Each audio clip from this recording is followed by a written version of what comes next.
spoken narration ghostwritten by the above artist. Mimic their style closely, speak in the first person. The point of a video is to form a deep connection with the audience. Avoid mentioning the name of the ghostwriter. Hey there, horror fans. Today I'm diving into a chilling tale that will make you rethink the price of privilege. This is the story of Connor Westbrook, a man whose life of luxury twisted into a nightmare. Connor had it all.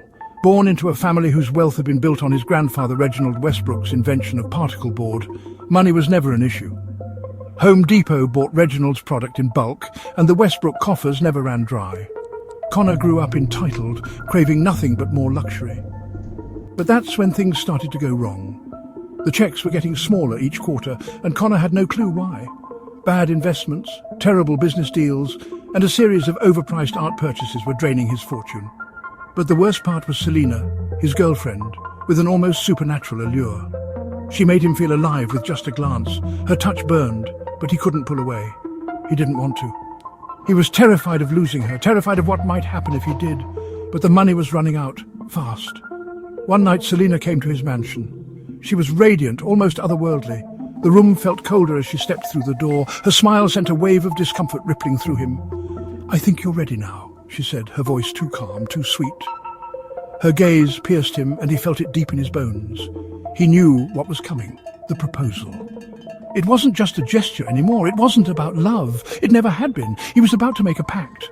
A promise that would take everything he had left. But something inside him screamed that he shouldn't. Connor dropped to one knee, the diamond ring cold in his trembling hand. "I'm ready," he whispered, the words tasting like ash in his mouth.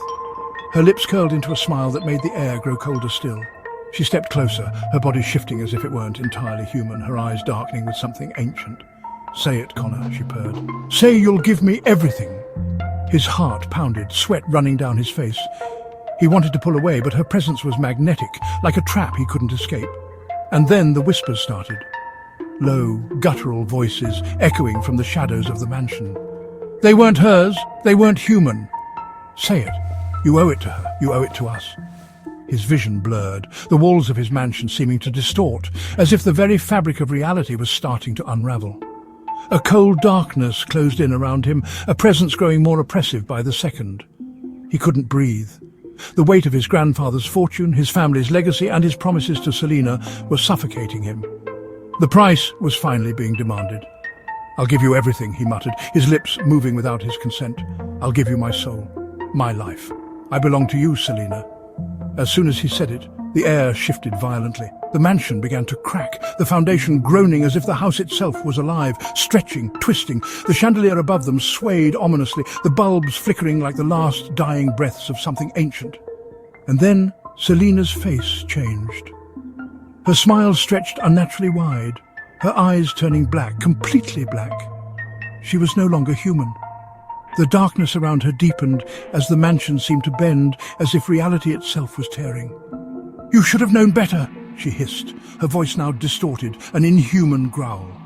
Connor screamed as the floor beneath him cracked open, revealing a black, bottomless pit. His body was pulled toward it by an invisible force, his muscles straining in panic as he tried to break free, but it was useless. The pit was her, and it was hungry. And then everything went black.